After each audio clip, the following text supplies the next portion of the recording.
Question 42. The Hertzsprung-Russell diagram shows how the sun is classified among the stars. Okay, so we're looking at an HR diagram. We can see that they have put temperature up here, which is perfectly fine. We know that temperature is cool on this end and very hot on this end. So it's cooler on this side of the diagram, meaning the whole side of the diagram, and it gets warmer as we progressively move to the left.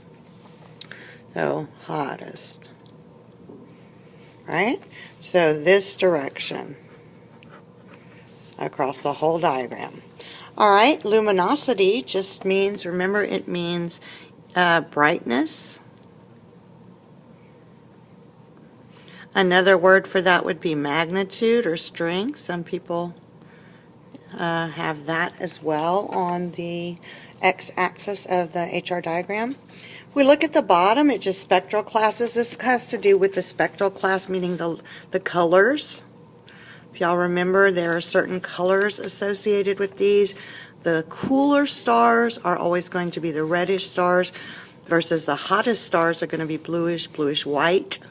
So that's what these mean. And you can remember that because, remember the spectroscope, when you look through the glasses and you saw all the different colors of light, like the rainbow colors of light, that's how you can remember that.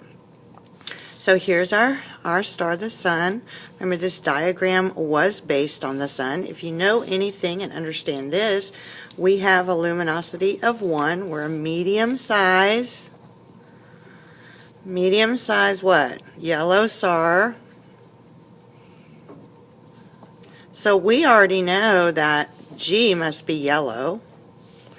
And 1 is pretty medium in size. Remember, here are the largest ones, and giants and supergiants are larger. The largest are the supergiants. The white dwarfs are the dead stars. They're very, very hot, but they're very, very small. All right, so let's, now that we've kind of dissected the diagram, let's move on and see what the question asks. It says a star that is several thousand times brighter. Well, we're the brightest. We didn't talk about that. Down here are the dimmest, and up at the top are the brightest. So this x-axis does go like we normally expect it to go from bottom to top. So these stars are all brighter. Anything above that is all brighter than our star, the sun.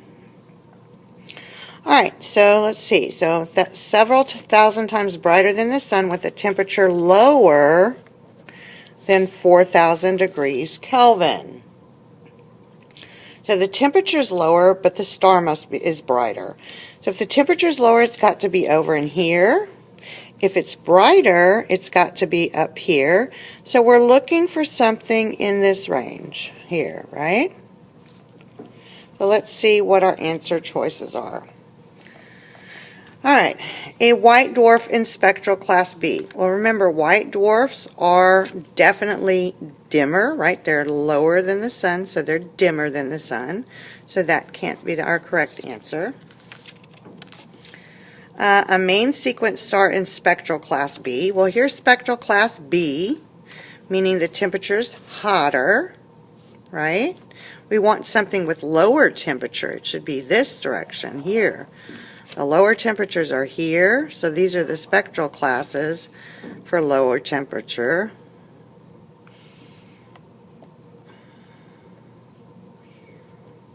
So that can't be. Alright, so let's cross that off our list. A supergiant in spectral class K, well, we said, yeah, all of these stars on this side of the sun are going to definitely be cooler than our sun. And if it's going to be brighter, it has to be further up on the diagram, right? Because we're going from dimmest to brightest.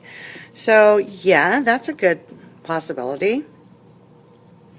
And then it says, and it's a supergiant as well. We know from this, they are very bright, right? They're very bright. All right, and a main sequence star in spectral class K or M. Well, main sequence stars are these. This is the main sequence here. This whole thing, these are actually living stars.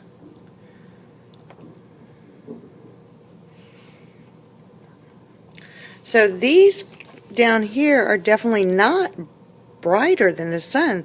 Remember, we said from here, this point down, luminosity or brightness is going down. So this cannot be the answer. So we are here where our supergiants are our answer.